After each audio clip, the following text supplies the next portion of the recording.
Hello friends, welcome to CEC Live Lectures. Dear friends, today in this session, we are once again going to talk in our series on business research methods and CSR. Friends, through our previous sessions, we are discussing a lot on ethics, and today also we are going to talk in detail about ethics. We are basically going to talk on ethics and investor rights. We are going to discuss how these ethics helps to protect investors. Friends, for the discussion on the topic, we have with us in our studios Dr. Namita Rajput. Dr. Namita Rajput is professor, as well as currently she is a principal in Sri Aurobindo Evening College, University of Delhi. She is an author of numerous books, a prolific professor who always believes in giving best to the students so that the student community is benefited as a whole. If you wish to ask questions from Dr. Namita Rajput on today's topic, then do call us to our toll-free number. Our number is 1800110430. I repeat, our number is 1800110430. You are just requested to call in the last 10 minutes of the lecture, as well as you are requested to ask questions relevant to the topic. Now, I would like to welcome our guest, Dr. Namita Rajput, once again. Hello, ma'am. Welcome to the lecture. So, good morning, friends. The topic of today is corporate ethics, investor rights, privileges, problems, and protection. As you all know, that there is a phenomenal growth of the modern corporations, especially those who have been immensely successful so as to span a space to become multinationals. They have brought about the kind and an order of material wealth to the international community that are never imagined possibly even a few years ago. So some of them, they produce goods and services for most parts of the world. And this is obtained by the promoters by dividing it into equal shares of the small denominations. This enables the investors to invest small or large sums according to their capabilities and desire. The profit of the company is distributed in basically the proportions to the number of shares which are held. The most important feature of such form of business organizations that makes it most attractive to the investors is that the financial liability of the shareholder is limited to the extent of the shares held by them. Though the limited liability clause of this type of the investment is an attraction, the investor, generally defined as one who makes the financial investment in bonds, stocks, shares, and basically they face very serious problems. And here, he or she being a part of the overall normally located far away from the place where the company business takes place and with little or no knowledge of the type or basically the business it is engaged, it has to be delegated to the work of running into the managers who may be doing their job in a manner which is very different from he or she would have been done himself or herself. Now basically, the agency problem, it causes the investors the agency cost that has been minimized if the management follows certain ethical or the corporate governance practices such as integrity, transparency, full disclosure of financial and non-financial information, accountability, the compliance with the law of the land. Now, until the corporate managers fulfill these obligations, it will result into a long-term shareholders value. Now, apart from this, the investors needs to be protected in a myriad ways. He or she should be allowed to participate in the decision-making process to the extent possible. Now, appointment to the board of directors, auditors, appointment for the board of directors, auditors, etc., apart from the decisions that involve a heavy investment, should have his or her concurrence and his or her rights, and it should be protected and the privileges zealously safeguarded. Now he or she should have his or her grievances amicably and adequately redressed.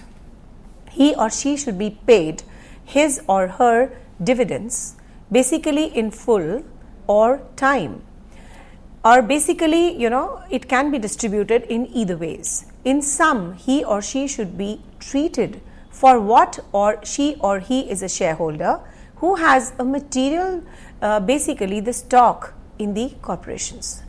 Now, to realize such an investor protections, the countries have evolved the basic rules, the regulations and the bylaws, the systems and mechanisms, both internal as well as external. And these bylaws and the extensions of this do's and don'ts, they really pave a lot good way to encourage the investor protection and the related things in this regard.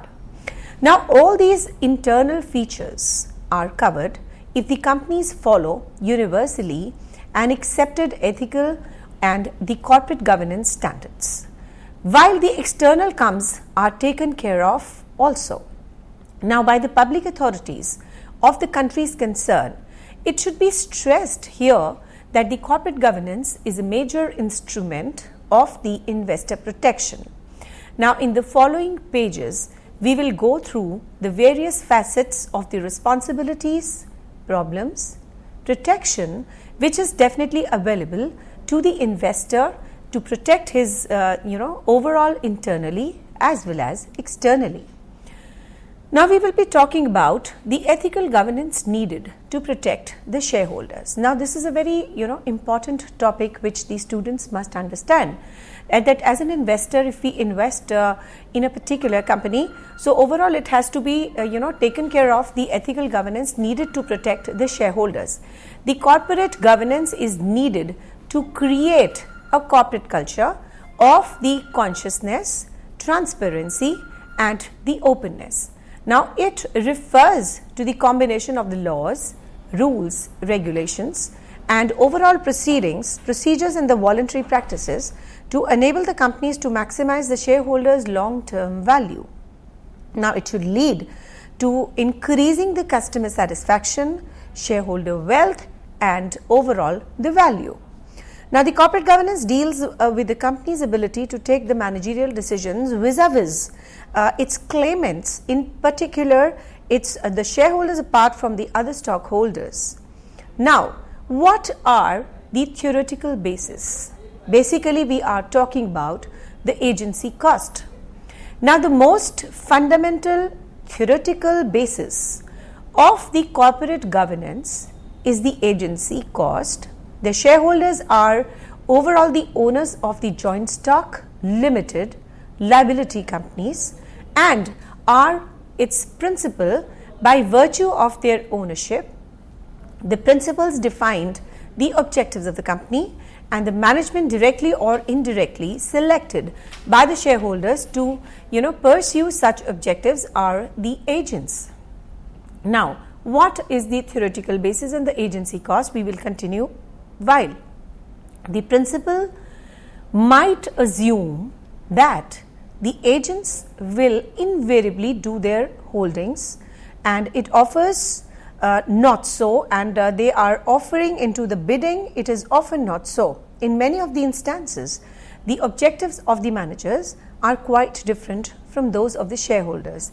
This divorce between the ownership and the management, it leads to an agency cost, which in turn leads to the need for the corporate governance. Now, basically the two broad instruments that reduce the agency cost and hence improve the corporate governance are the financial and the non-financial disclosures. So, basically we are talking about two types of disclosures. One is a financial and the other is a non-financial disclosure. Now, overall if you talk about the independent oversight of the management, which consists of the two aspects. The first refers to the role of the independent statutory auditors and the second to the board of directors of the company. Now, there is a, basically we talk about the global concerns now. Now, there is a global consensus about the objectivity of good corporate governance, maximizing the long-term shareholders' value. Now, it is useful to basically limit the claimants to the shareholders for three basic reasons. One, in most of the countries, generally, the labor laws are very strong, enough to protect the interest of the workers in the organized sectors, and employees as well as the trade unions are well aware of their legal rights. And in contrast, there is a very little in terms of the implementation of the law and the corporate practices basically that protects the right of the overall creditors and of the shareholders.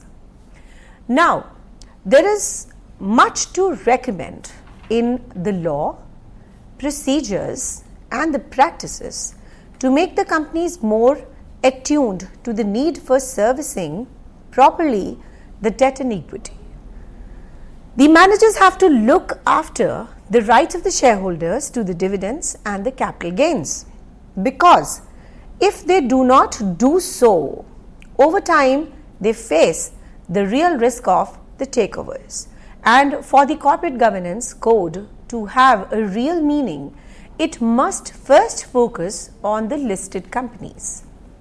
Now, these are financed largely by the public money, be it equity or a debt, and hence there is a need to follow the codes and the policies that will make them more accountable and the value oriented to the investing public.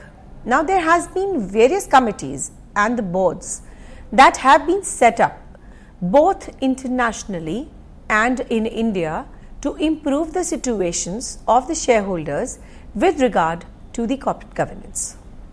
Now, before we have a shareholder could help bring about the good corporate governance, we need to see the rights of the shareholders as laid by the Indian Companies Act of 1956.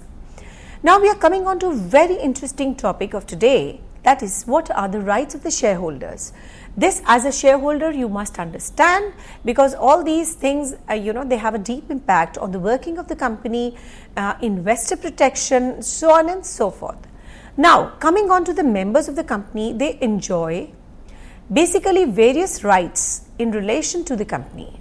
Now, these rights are conferred on the members of the company either by the Indian Act of Companies Act of 1956 or by the memorandum and the articles of association of the company or by the general law. Now, especially these relating to the contracts to undertake the Indian Contract Act 1872. Now, some of more important rights of the shareholders as stressed by the above acts are the following. The shareholder has to they have a right to obtain the copies of the Memorandum of Association, the Articles of Association, and basically certain resolutions and agreements on request on the payment of the prescribed fees, which is, entailed under Section 39 of the Act. Now, they have a right to have a certificate of the shares which are held by them or her within 3 months of the allotment of the shares. And also they have a right to transfer his or her shares or other interest in the company subject to the manner provided by the articles of the company. Now, basically they also have a right to appeal to the company law board if the company refuses or fails to register the transfer of the shares. Now, the rights of the shareholders, the fifth right which is available to the shareholders, which is entailed in the Companies Act, Section 39, they also have a right of the preferential rights to purchase the shares on a pro rata basis in case of the further issue of the shares by the company. Moreover, he or she also has a right to, renouncing all or any of the shares in favor of any other person. They has a right to apply to the company law board for the rectification of the register of the members, ROM, that is the register of members. The next right which is available to the shareholders is as follows. They have a right to apply to the court to have any variation or abrogation to his or her rights set aside by the court. Now, they also have a right to inspect the register, the index of the members, the annual returns, the register of charges, the register of investments, which is not held by the company in its own name without any charge. Now, he or she also can take extracts from any of them. Now, it is also entitled to receive the notices which are relating to any kind of a general meetings and to attend such meetings and vote thereof either in person or by a proxy. It is also entitled to receive a copy of the statutory report. And not only this, it is also entitled to receive the copies of the annual report of the directors, the annual accounts and the auditor's report. Now, the list is quite extensive. So, here we are coming out with another right which is entailed in the particular act.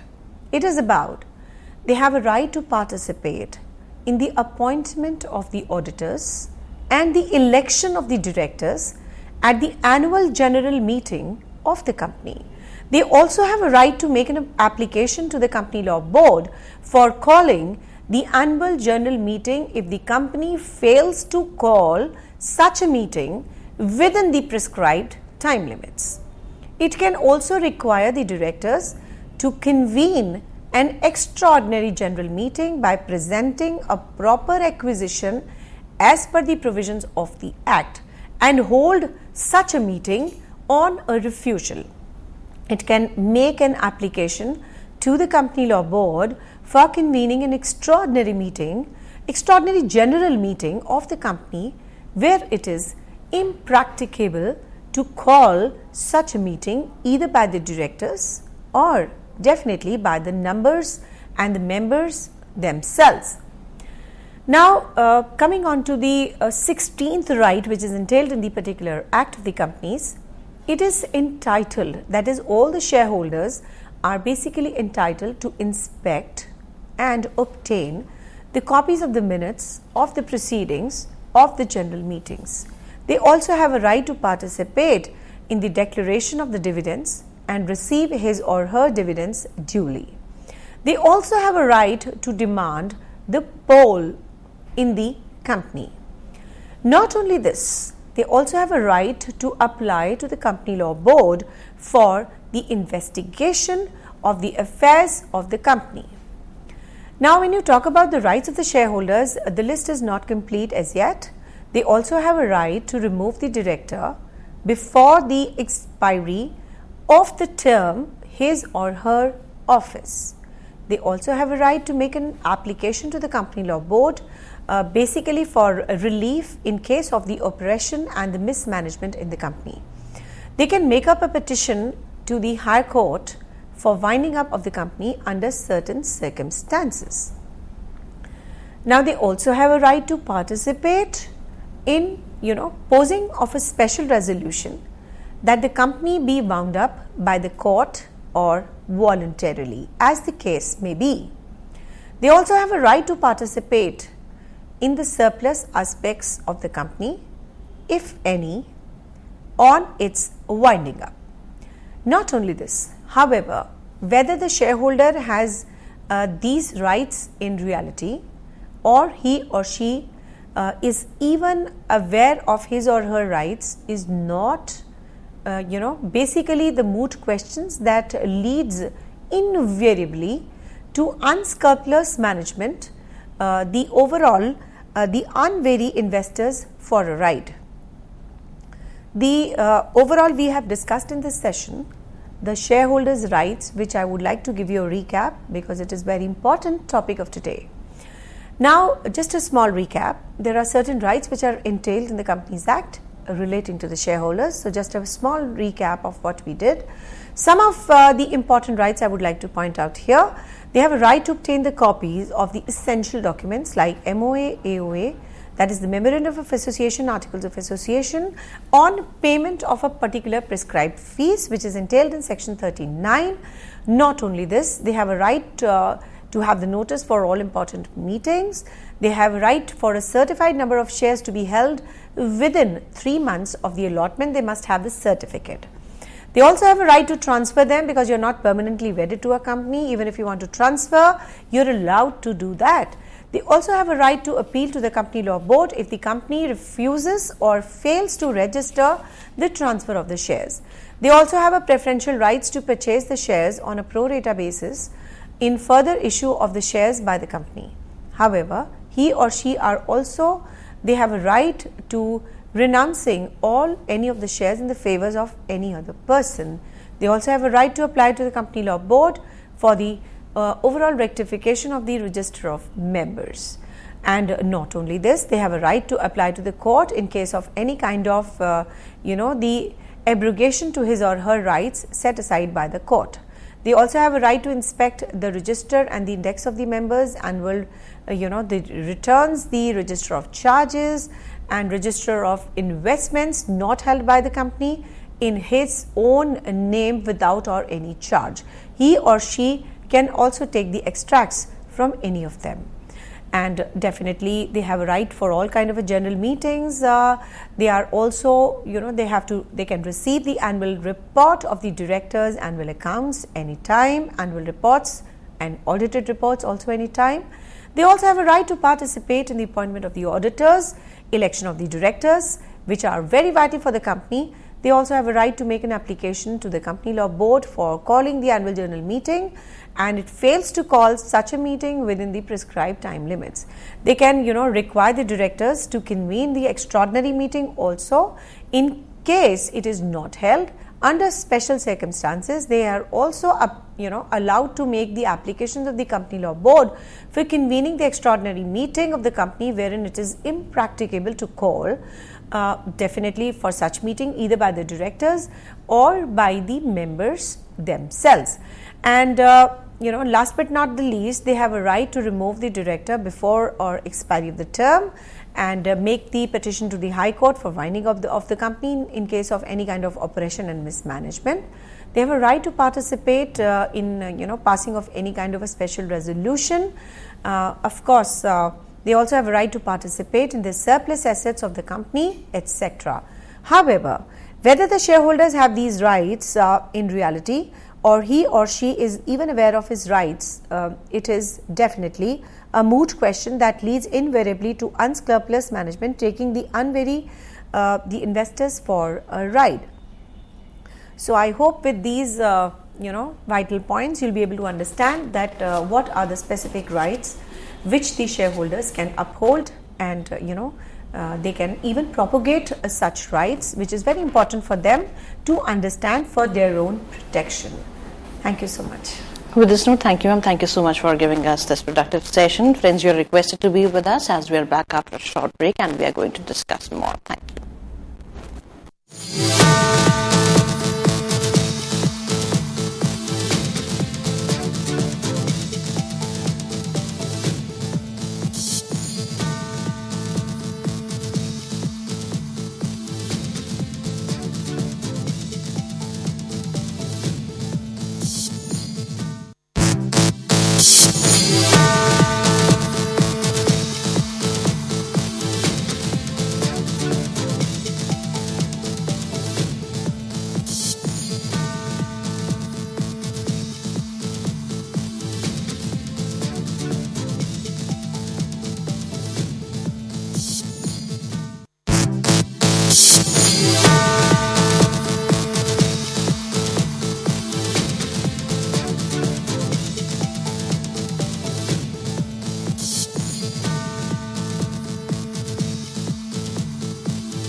Hello friends, welcome back to this session. Friends, as you know that today we are talking on ethics and investor rights, and in the previous session too we tried to give you utmost information and knowledge, and as promised here we are again for you.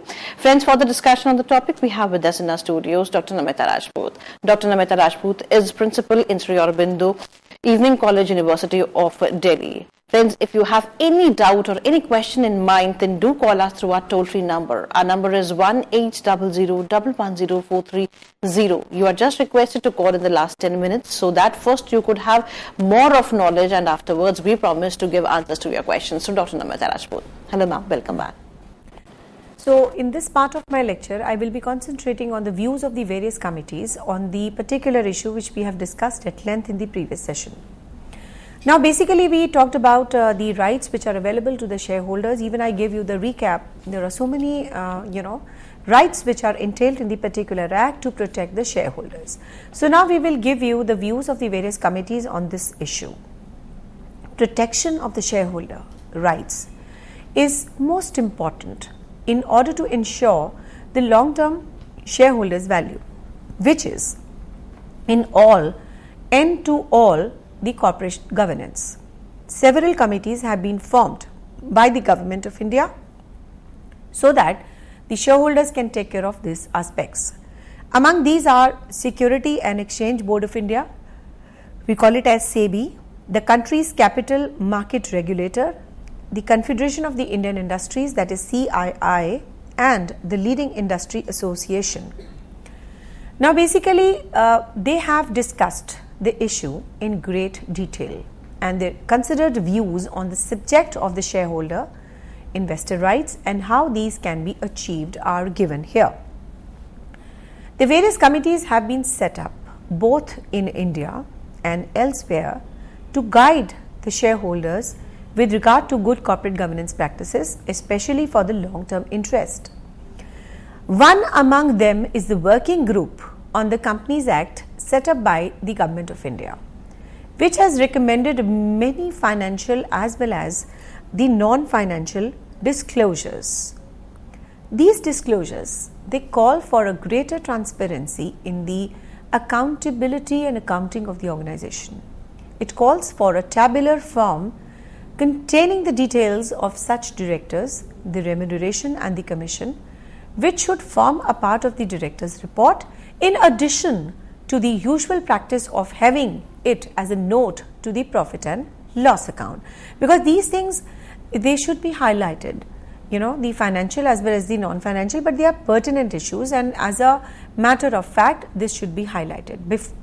It is highlighted definitely in the profit and loss account that this is the amount given to the director, but yes, as a special note it also calls upon in a very tabular and important way of presenting the information relating to the directors about their remuneration and whatever commission has been paid to the directors of the company.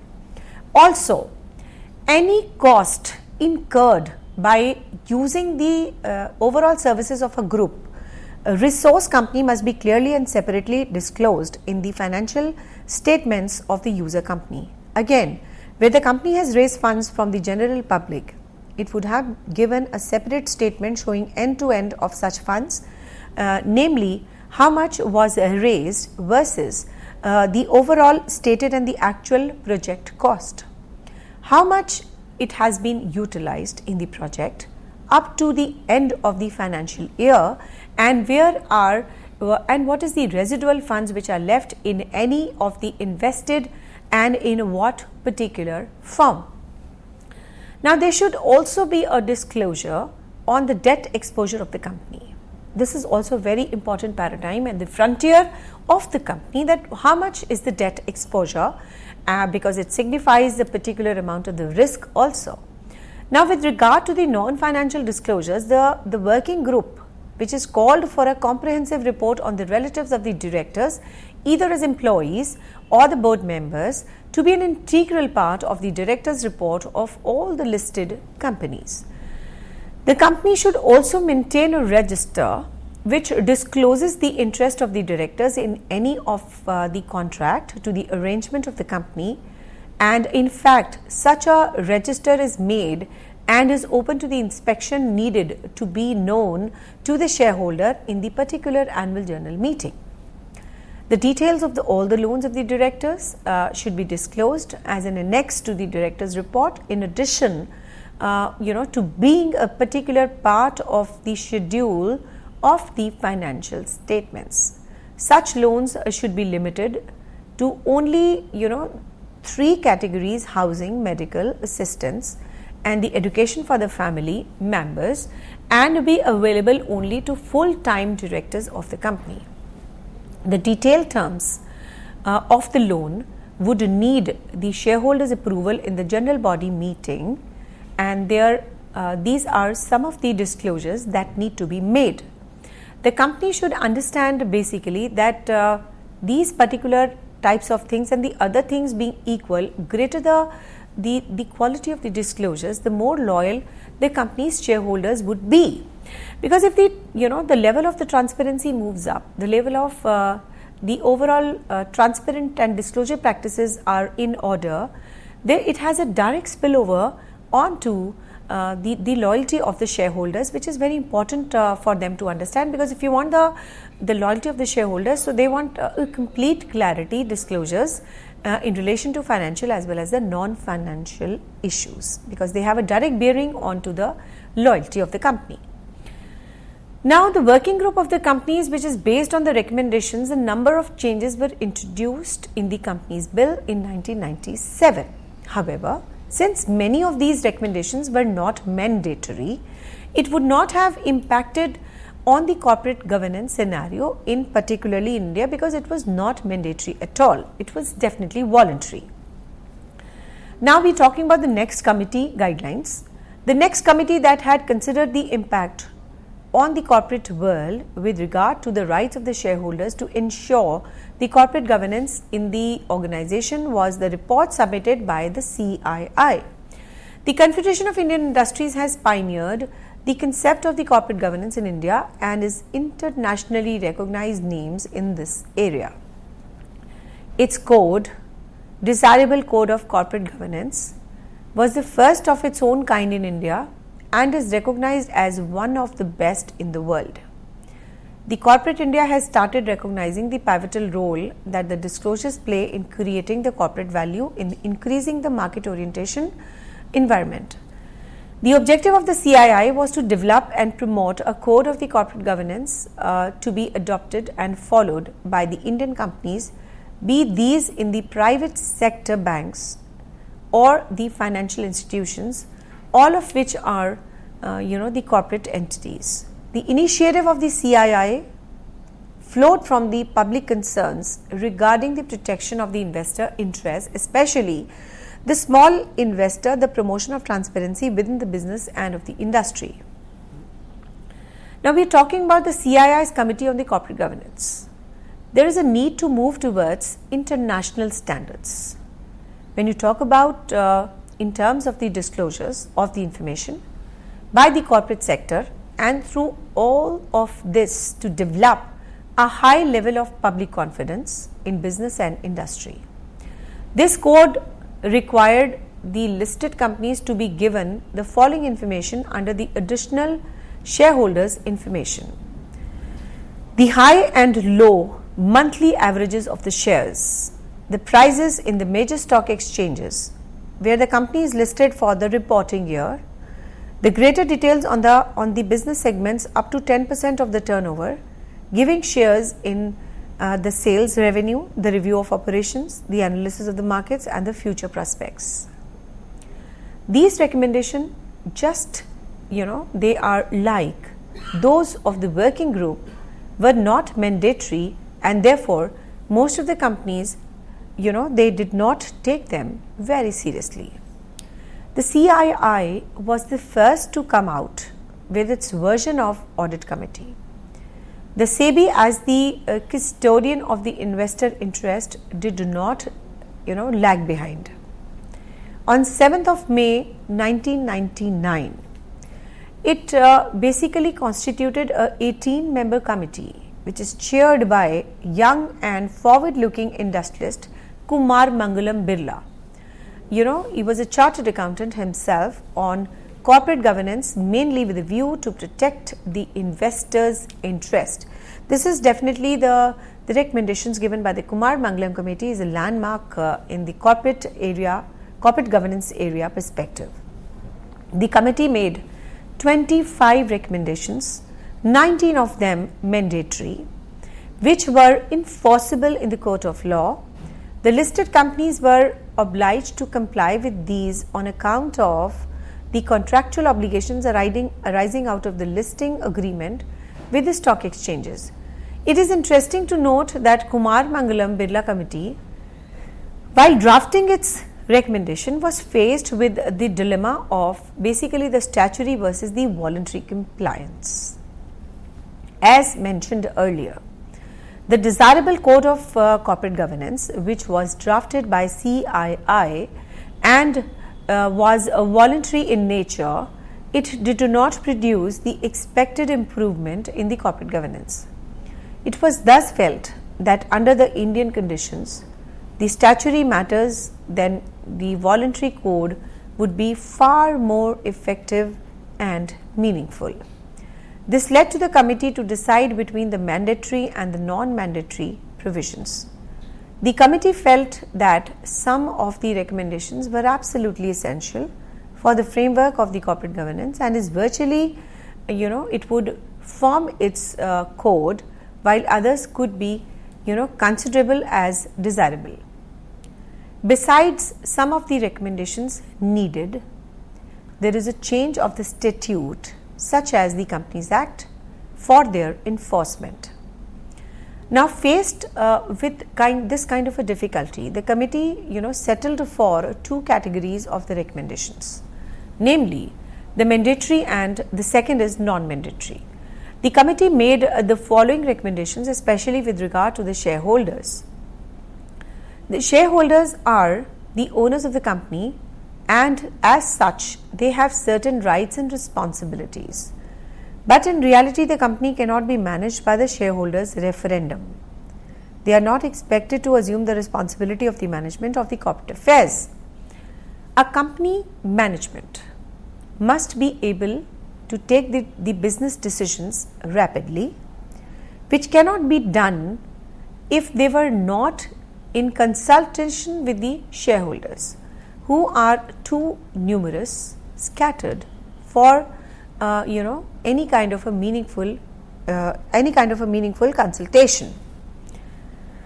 Now we are talking about basically the recommendations relating to the shareholders. The shareholders therefore delegate many of their responsibilities as owners, the company to the directors, who then become responsible for any kind of a corporate strategy and operations. The implementation of this strategy is done by the management team. Not only this, the relationship therefore brings into the accountability of the board of members and the management to the shareholders of the company. A good corporate framework is one that provides adequate avenues to the shareholders for effective contribution in the governance of the company, insisting on a high standard of the corporate behavior without getting involved in day-to-day functioning of the company. Responsibilities of the shareholders. The committee believed that the general body meeting provide an opportunity to the shareholders to address their concerns to the board of directors and comment on the demand any explanation on the annual report or on the overall functioning of the company. It is important that the shareholders use the form of general body meetings for ensuring that the company is being steered for maximizing the interest of the shareholders. This is an important, especially in the Indian context. It follows from above that the effective participation, shareholders must maintain the alertness, the decorum during the general body meeting, so that it constitutes the forum in which they can get their double doubts clarified, apart from airing their grievances, if any. Now, the efficiency or otherwise of the board would be dependent on both the quality of the directors as well as the financial information which is provided to them. It would also depend on, to a great extent, on the efficacy or otherwise with the auditors executing their task. In order to ensure the quality and efficiency of the directors and auditors, shareholders must be actively involved as far as their appointment is concerned. The committee recommended that in case of the appointment of a new director or a reappointment of a director, shareholders must be provided with the following information: a brief resume of the director, the person's expertise in specific functional areas, the name of the companies in which the persons also holds the directorship and membership of the committees of the board. This is definitely a mandatory recommendation. The shareholders' rights, as we have seen earlier, the Companies Act of 1956, they confer certain rights to the shareholders to enable them to enjoy the rights in a rightful owners of the company. The basic rights of the shareholders include the right to transfer, registration of the shares, obtaining the relevant information on the company on a timely and a regular basis, participating and voting in a shareholders meetings, electing the members of the board, sharing in the residual profits of the corporations.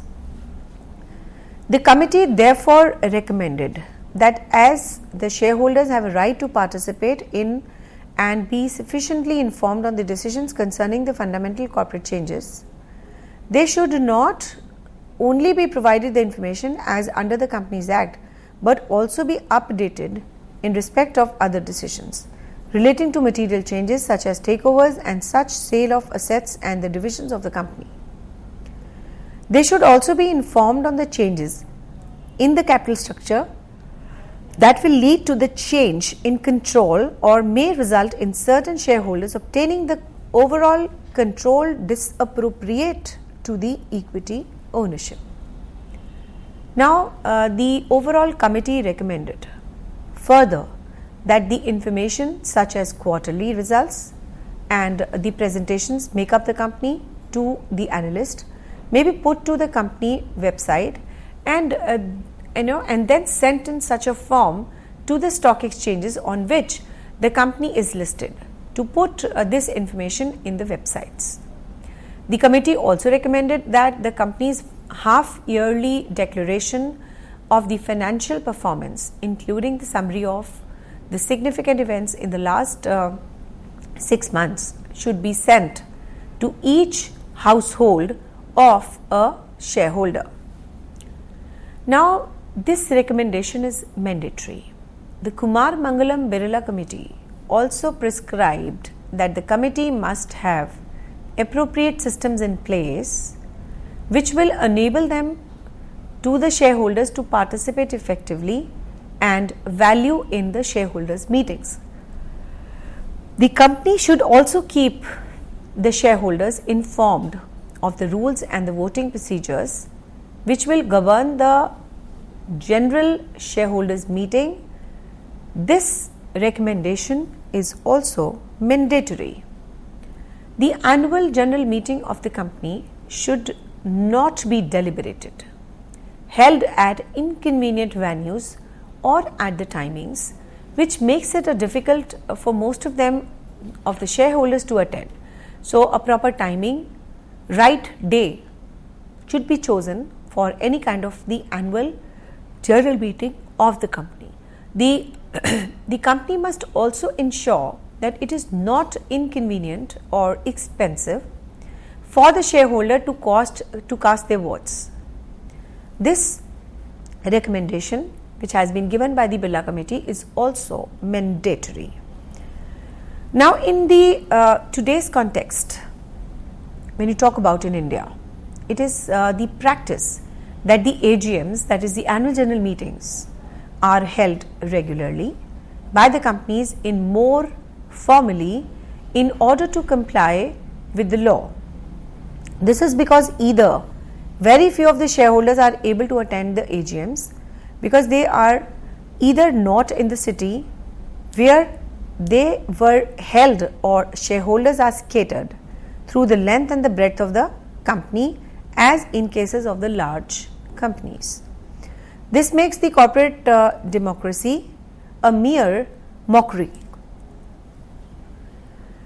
The shareholders who are unable to attend the meetings should not be allowed by the postal ballot for any kind of a key decisions, such as the investment proposals, appointment of the directors, auditors, committee members, loans and advances above a certain percentage of the net worth. The changes in the control, or it may result in certain shareholders obtaining the control disappropriate to the equity shareholdings, the sale of the asset, divisions and the takeovers, etc. Now this would also require the changes in the Companies Act. The committee was informed that SEBI has already made the recommendations in regard to the Department of the Company Affairs. The committee recommended that the Department of the Overall Company Affairs should again be requested to implement this particular recommendation at the earliest. Now, if possible, by issuing of an ordinance so that the corporate democracy becomes a reality in the true sense. The committee recommended that the board committee under the chairmanship of non-executive directors should be formed to specifically look into the redressal of the shareholders' complaints, such as the transfer of the shares, non-receipt of the balance sheet, non-receipt of the declared dividends, etc. The committee believed that the formation of such committee will also help in focusing the attention of the company or the shareholders' grievances and sensitive the management to the redressal of their grievances. This is mandatory recommendation. The committee further recommended to expedite the process of share transfers.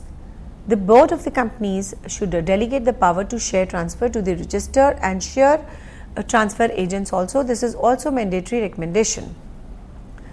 Another committee that was set up with a view to promote the corporate governance and through it the long-term shareholders' value was the NARESH CHANDRA committee. NARESH CHANDRA committee report on the audit and the corporate governance has taken forward the recommendations of the Kumar Mangalam Birla committee on the corporate governance. The two major issues the committee addressed and made appropriate recommendations were the recommendations of the independent directors on the company's board, the composition of the audit committee. The NARESH CHANDRA committee has made no distinction between the board with an executive chairman and a non-executive chairman. So this has to be taken into consideration, that its recommendations that all the boards needed to have at least half of its members as independent directors. As regard the audit committee, the Kumar Mangalam Birla committee had stated that it would have been 3 non-executive directors and the chairman of the committee should be independent director. Now coming on to the NARESH CHANDRA committee. The NARESH CHANDRA committee recommended that all the audit committee's membership should be independent directors. The NARESH CHANDRA committee has laid down the stringent guidelines defining the relationship between the auditors and the clients. Now, in a move that could impact the small audit firms, the committee recommended that along with its subsidiaries, associates or affiliate entities, an audit firm should not derive more than 25% of its business from a single corporate client. This, the committee said, would improve the independence of the audit firms. While turning down the proposals for a compulsory rotation of the audit firms, the committee stressed that the partners, at least 50% of the audit team working on the accounts of the company, they need to be basically rotated by a firm once every 5 years. While the committee said that it had no objections to an audit firm having subsidiaries or the associate companies. It is engaged in consulting that other specialized business. It has grown up a list of the prohibited non-audit services more with the certain modifications to suit the Indian corporate sector. The committees has recommended an increased role of the independent directors by assigning them at least 50% seats on the board of public limited companies with a paid up share capital of 100 million INR and above and the turnover of INR 500 millions and above. It has significantly asserted that the nominees of the financial institutions could not be counted as independent directors. The committee has further recommended the tightening of the noose around the auditors by asking them to make an array of disclosures. This will definitely take care of the disciplinary issues against them. Asking the chief executing officers, that is the CEOs, and the chief financial officers, that is the CFOs, of all the listed companies to certify that their company's annual accounts, and besides suggesting the setting up of the quality review boards of the Institute of Chartered Accountancy of India, Institute of Company Secretaries of India, and Institute of Cost and Work Accounts of India, and the Public Oversight Board similar to one of the United States. Now, at a time when the people are shying away from accepting the post of an independent director in a company, becomes the liability that might follow, that NARESH Chandra committee has come up with the recommendations that will help in removing the fears. Now, basically to attract the quality independent directors on the board of directors of a company, the committee has recommended that these directors should be exempted from original and the civil liabilities under the Companies Act, and not only this, the Negotiable Instrument Act, the overall the Provident Fund Act, the Factories Act, Dispute Act, etc. However, the unlisted public companies that do not have more than 50 shareholders and carry no doubt from the public, bonds or the financial institutions, and basically the unlisted subsidiaries of the listed companies have been exempted from the recommendations. Now, thus it can be seen that through the law has provided for rights of the shareholders to have access to the information, and it might seem to be shareholders' requirement. Very rarely organizations make this information easily accessible to them. It is because of such prevalent situations that various the committees have been intervened and seen that they are taken care of.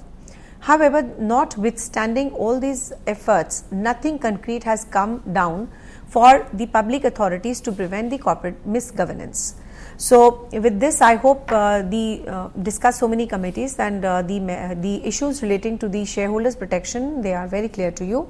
So, with this note, I take a brief introduction of what we have done. We have taken care of the shareholders Investor Protection Act and the various committees in this regard. Thank you so much. Thank you, thank you so much for giving us this session. And friends, you are requested to write to us at info.cec@nic.in if you have any query, or if you wish to give your feedback for this particular lecture, as well as if you wish to have a lecture on a particular topic, then too you can write to us. Now we are taking your leave with the promise that we are going to meet again soon. Till then, take care. Goodbye. Thank you, ma'am. Thank you.